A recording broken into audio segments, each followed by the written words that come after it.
Hi, everybody. We have a special guest and friend of the show with us today. It's Tim Canova, who ran against Debbie Wasserman Schultz in Florida's 23rd district. District notorious for election shenanigans. In fact, the first time he ran in 2016, ballots were illegally destroyed. The second time around in 2018, the results were incredibly suspicious, and the election supervisor, Brenda Snipes, had to resign. He's back with us to give us an update on his case. Hi, Tim. How are you? Hi there, Jimmy. Doing very well, thank you. How are you? Yeah, I'm doing great. Now, you ran as an independent progressive because they cheated you in the first time you ran inside the Democratic Party, just like they cheated Bernie.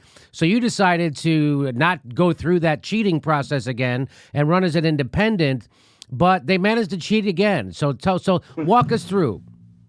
Sure. Well, the first time, as you said, they destroyed all the ballots when we tried to inspect them.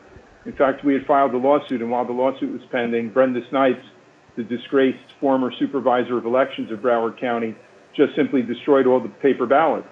And at the time, we were hoping, once it was revealed, that there'd be a criminal investigation. Nobody investigated. We tried to contact the Justice Department many times, and from what I've heard recently, it went right up to Washington, D.C., where the Deputy Attorney General, Rod Rosenstein, would have been the one to kill the investigation. And when I decided to run again as an independent, of course, I said that we fully expected them to try to rig it again. After all, they got away with rigging it the first time. I know, as you've said many times, when you cheat on behalf of the establishment, there's no repercussions. You don't get prosecuted. And that's exactly what happened here. So when this race ended, the results really were quite incredible, or not very believable. There had been one poll that had showed, a Republican poll, in fact, it showed me neck and neck with Wasserman Schultz, with both of us at around 34%. And then the polls closed, and an hour later, I'm at 5%.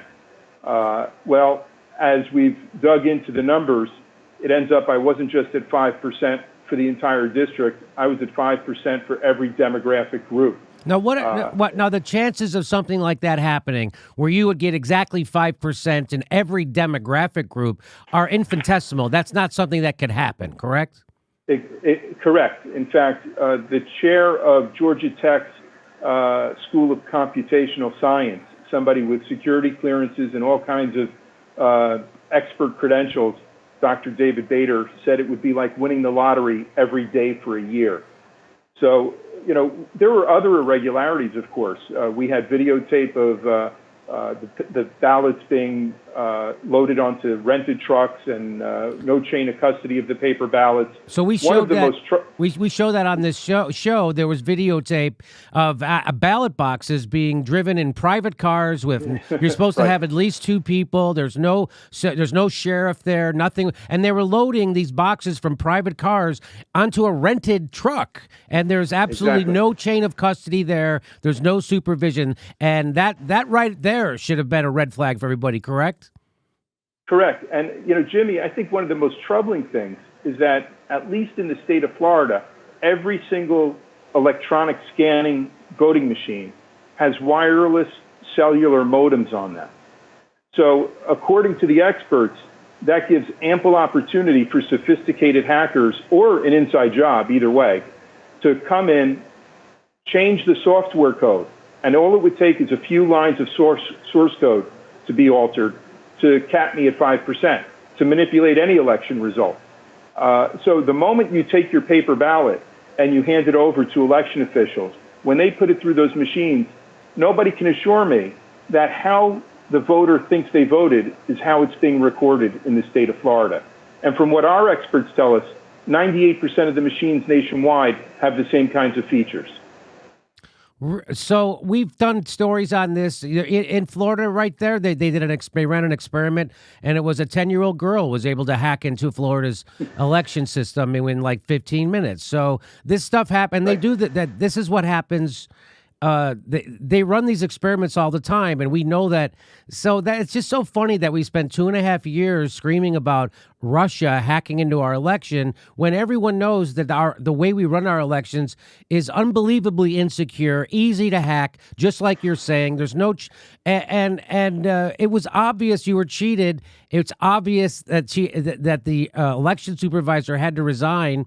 A judge agreed with you that what they did was illegal in destroying the ballots. They did it consciously. They did it knowingly, and still there's never a repercussion in any of this. And as you mentioned, as I say, because they're cheating on the behalf of the establishment. Now, why would they want to cheat an independent? And the reason is they have the same donors, right? So Debbie Wasserman Schultz and the Republicans, who are in fact in charge of the election in Florida, have the same donors, and so they'd rather get rid of you and cheat you than give you a fair election. So they don't really. So that's the weird thing. Both parties are in bed with the same donors, which is why we can't get a fair election. Correct? Well, that is correct, Jimmy. But, there's a silence on the progressive left as well. It's fine to be talking about Green New Deals and Medicare for all, but by ignoring the election integrity issues, the progressives are just setting themselves up for defeat in 2020. I know. I don't know. I don't know how any progressive expects to win Florida in 2020, either in the primaries or in a general election, when you don't do something about these voting machines. Tim, we did a story where a former assistant director of the FBI admitted he made a gaffe, and of course a gaffe is when you tell the truth.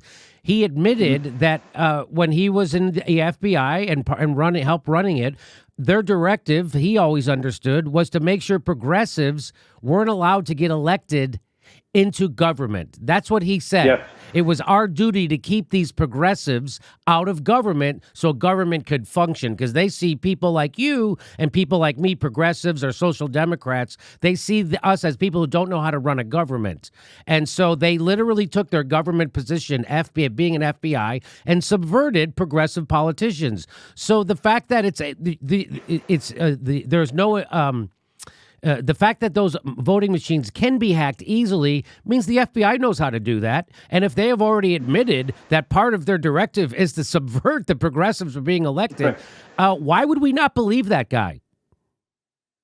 Absolutely. And, the FBI has been in this business for decades. You can go all the way back to the McCarthy period and before, actually, where the FBI has basically become like a political police force to try to keep people who want progressive change out of office.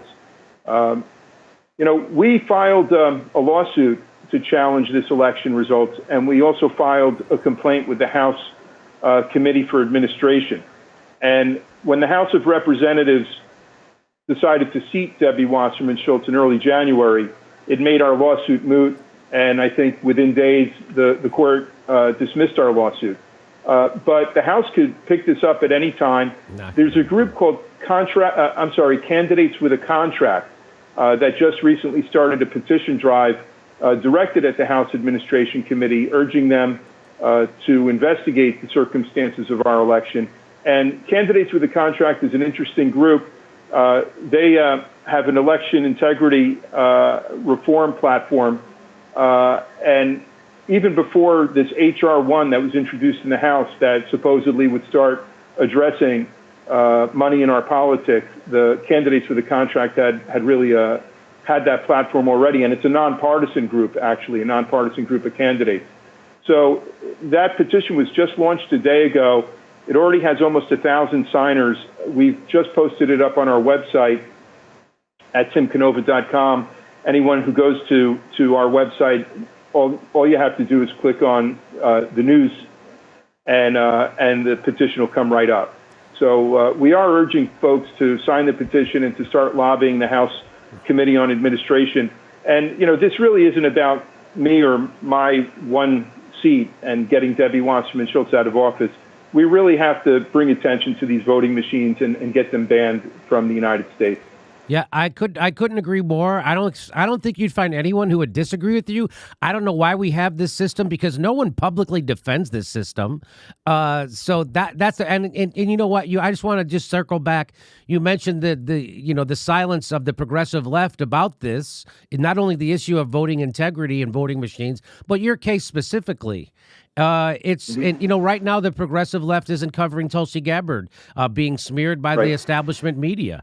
There's only a handful of places covering me. I'm covering, and there's just a few other places. So this has been a real disappointment, as far as I am concerned, with the progressive left media, that they didn't bring enough attention to your race. They don't bring enough attention to this issue. And, the fact that Bernie Sanders was publicly, transparently, and unbelievably grossly cheated in the 2016 election, and nothing's been done to fix that. Nothing. They had a go ahead. Well, Bernie has been silent about the cheating against his own campaign in 2016. I know. And yes. In fact, to the degree he's talked about election rigging, he's repeating a lot of the canards about Russia. Yeah, he's repeating a lot of the propaganda that we now know has just been originated from the Clinton campaign, and so he just goes along with that propaganda, and he won't call out the Democratic Party for cheating him, and not only cheating him, they cheated half the party. That's who he needs to speak up for, and he doesn't. That's weird, and I feel let down by him on that point. Don't you? Yes, I do. And the reason I keep trying to make an issue out of the rigging of both of my campaigns here against Wasserman Schultz, 2016 and 2018, isn't for me. I'm fine. I'm a law professor, and I'll do fine not being in Congress. But it's the voters of Broward County, and it's the 200,000 people who contributed to my campaign who are the ones who are really cheated. So I think it's incumbent on us to keep making an issue of this. I'm really not sure what else is to be done. When you can't tell me, you can't tell anyone that their vote is actually being properly counted by these machines, what alternatives are left? To boycott elections like they did in Venezuela, and then just to declare yourself a winner or something like that? It's really outrageous. And the smears that you mentioned that we see coming at Tulsi Gabbard, it's insidious. It happened to me in this last election quite a bit. Just the fact that I was against fracking in the state of Florida, suddenly there were articles that I was somehow supporting Russia's foreign policy and Russia's economic and energy interests. Well, we got a new governor in the state of Florida now, a Republican named Ron DeSantis. And guess what? His first day in office, he took the lead to ban fracking. So I'm waiting to see if they're going to call this Republican governor, a useful tool of Vladimir Putin. Yeah, so I saw that article. I read it. I think we might have even covered it on our show, where that because you were, an environmentalist standing up against fracking, they said you were being supported by Russia, which was just mind-blowing to see. They're doing the same thing to Tulsi Gabbard, and they're using a discredited organization. NBC News is using New Knowledge, which is a grifter organization. They've already been kicked off Facebook, and they're the ones telling everybody and informing the Senate Intelligence Committee about the Russian bots. They're the ones caught inventing Russian bots. So again, election integrity, the things they'll never talk about in America is election integrity, how easily these voting machines are hacked. The fact that we know no rational person would look at their election results from your election and think that was normal or accurate. So we know you got cheated. We know you were cheated for sure the first time because a judge agreed with us. And the second time, we nobody would accept you got 5% in every demographic. So there was obviously rigging. Nobody's talking about it. When Bernie was asked about you and your race, what did he say? He said something like, I don't know anything about Tim Canova. Why do you think, that was his line. Why would he do that? He appointed you to a board in 2011, didn't he?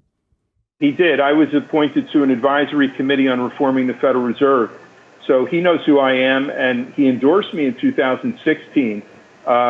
Look, his endorsement kind of went cold at the very end, and people who love Bernie Sanders and Bernie can do no wrong, perhaps it's more convenient for them to somehow blame me that I was somehow deficient as a candidate.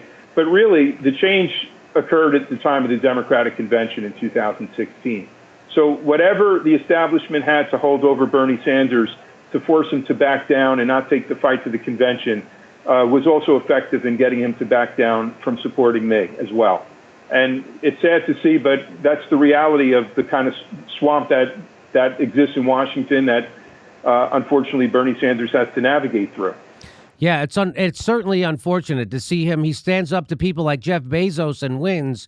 It would be nice to see him stand up to Tom Perez and the Democratic Party because we need it. We need somebody to do that. And I'm sure he would say he already did, but he didn't. Okay. Well, and standing up to Bezos and standing up for Medicare for all and a Green New Deal, if you're already in office, like Alexandria Ocasio-Cortez, for instance, that's very easy to do.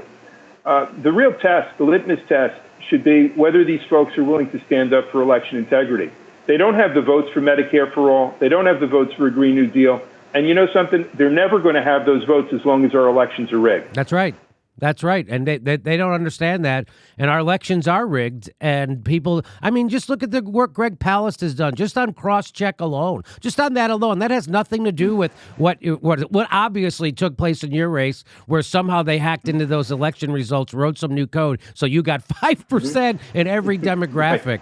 I mean, it's just kind of stunning. And by the way, silence in the media about it too, even in the lefty media. So what we're doing we're doing our part here. I'm trying to tell people, Tim, you did it. You for the last 3-4 years, you've been putting your life on hold and trying to run and fight the good fight against the corrupt, rigged establishment. You've been exposing corruption at every election, and the progressive left seems to go have a deaf ear and a blind eye towards you. So I just want to say thank you for doing that, because I know it upset your life up. And to be attacked the way you were being attacked, not from Republicans, but from corporate Democrats and the media, had to be. I get a little of it. You got 10 times more, so it has to wear you down. So I just want to say thanks for doing that. Well, thank you for recognizing that, Jimmy. I appreciate it. And I really appreciate everything you do and your coverage of these issues, because, like you said, it just, you don't get it from the mainstream media at all. So we're going to need to get into the streets, I think. Electoral politics. First of all, we've gotten 2 progressives in the last election cycle. They got 2, right? Ayanna Pressley and Alexandria Ocasio-Cortez. Those were the only 2 seats that successfully primaried corporate Democrats. So this idea that we can incrementally take over the Democratic Party and then take over our government, meanwhile the planet's about to explode in 12 years, that isn't incremental solutions to catastrophic problems are not pragmatic, as Ron Placone points out all the time. There's nothing pragmatic about an incremental solution to a catastrophic problem. Go ahead. Yeah, no, I couldn't agree more. And it's rigged against progressives who are challenging corporate Democrats in primaries. It's rigged against independents like me. It's rigged against Greens like Jill Stein. They do anything just to keep their corporate hierarchy, those incumbents in power. So the ballot box is looking like less and less of a real alternative to change things in this country. Yes. And, you look at 2016, 107 million Americans who could have voted, theoretically, didn't vote at all. Right. That's more than the 60 million who voted for Donald Trump. It's more than the 61 million, I think, who voted for Hillary Clinton. I hate to say this, but I don't have any confidence that the vote I cast is being counted properly. So why would a rational person run for office, if they're running against the machine? And why would you bother voting? And I really hate to say that, but I think we need to start talking about the possibility of boycotting elections in this country, because by participating in the process, as I have for the last 2 cycles, it lends some kind of legitimacy to the system. And the system is not legitimate. Tim, they will make you, if you suggest a boycott election in the era of Trump, they might crucify you literally, not figuratively. Well, I know, because imagine that. The Democrats will say I'm somehow playing in and supporting Donald Trump. Republicans maybe will get agitated that somehow a boycott will hurt Donald Trump. So we're supposed to go through the charade of voting on electronic voting machines and trusting these impersonal companies that set the software. There's only 5 or 6 of them in the country, basically. And we're supposed to trust them and local election supervisors. For how long do we trust the untrustworthy? That's right. All right, Tim Canova, thank you for being our guest, and more power to you. And please keep us abreast of if there's any changes in your situation. And all right, so there's going to be a petition, right? So Tim, we're going to have a link to your petition right underneath this video. So everybody, go ahead. Fantastic. Go ahead and click that link. What did I say? You know what I'm saying. So Thanks again. Well, thanks, Jimmy. I appreciate it. The petition is to pressure the Democrats and the Republicans on the House Administration Committee to do their jobs, listen to this election challenge, take expert witness testimony, and to actually do what they're supposed to do. Doesn't take but a second to sign that petition, and I urge everybody to do it and support a good progressive who fought the good fight. It's Tim Canova. Thanks, Tim. Thank you, Jimmy. We're announcing our live dates for 2019. We're going to Chicago and Portland, Seattle, New York, all over the country. Go to jimmydorecomedy.com for a link for all our tickets to all our shows. It'll be right underneath there, too. Please become a patron if you like our content and help support the show. You can become a patron for $5 a month, and we give you hours of bonus material. And make sure you're subscribed. They unsubscribe people every day. I'm not kidding. Make sure you're subscribed and click that bell so they give you a notice when we drop a video. It's the only thing we can do to fight back against the bastards. Thanks for your support.